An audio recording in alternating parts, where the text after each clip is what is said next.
Welcome into Bama Central's Just a Minute with Austin Hannon. I'm Katie Wyndham. And Austin, this past week was not a highlight for the Crimson Tide. There were some highlights, but a lot of lowlights. Alabama gets the chance to go down to Tampa this week, kind of a unique setting, playing on the road at USF, but it's in an NFL stadium, but not a neutral site game because that's where the Bulls play their home games. But kind of a unique opportunity for this Alabama team after a rough performance against Texas. Nick Saban talked about on Monday lots of areas of improvement for the Crimson Tide. But what are some areas that you're looking for in this game against USF that Alabama needs to show some improvement against maybe a lesser opponent as they're about to head into the heart of the SEC schedule? Well, I mean, it's all the strengths that we thought were strengths of the team going in, and they were the strengths in the first game, and we kind of assumed that it would continue into the Texas game. And that's in the trenches on the offensive defensive line. That's in the secondary, and it's at quarterback. I think all those things need to be improved. Texas was dominant against Alabama, getting the sacks and not allowing sacks, and Alabama didn't really play very aggressive on defense, which I think was also a problem. And something that they'll definitely have to switch up moving forward going into SEC play, because if you're not aggressive on defense, you kind of give the other team kind of more of a chance to do better against your defense, because you're not really enforcing anything. You're not really making them make tough decisions. And when you have good quarterback on the other team, it's most of the time they're going to perform like Quinn Ewers did on Saturday night. So it starts with that. It starts with a good pass rush. I think Alabama's got to figure out some way to run the football. That was still a problem on Saturday against Texas after being a problem last year. We talked about all offseason how good the running back room was going to be, but if there's no separation up front, if there's no holes, I mean, you can't really do anything with it. And we saw that again on Saturday. And of course, Jalen Milroe's got to be better. They've got to work on not getting, not turning the ball over, forcing turnovers on defense. You have to win the turnover battle oftentimes in the SEC to win.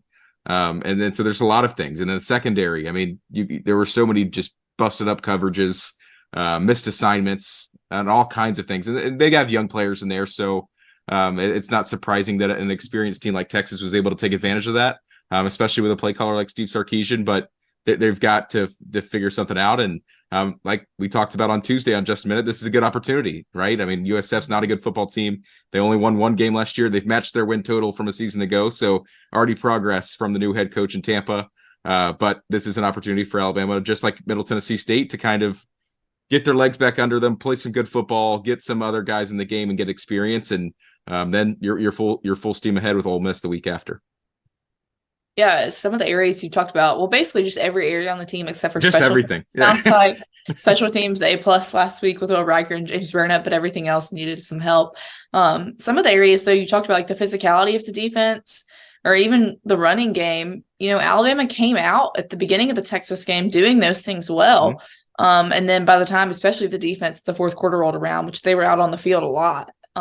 Those things kind of wane. So a big key of it, I think, which Saban talked about on Monday, will be sustaining it for 60 minutes, which won't be as hard against a team like USF, but will be more important as the season goes on. And so can Alabama maintain that intensity that they have at kickoff of a game for all 60 minutes on Saturday? And this Saturday will be a good test for that, because it won't be as hard, but in a way that's better, because like you still have the mental toughness to keep playing hard when your team's up, a lot of scores.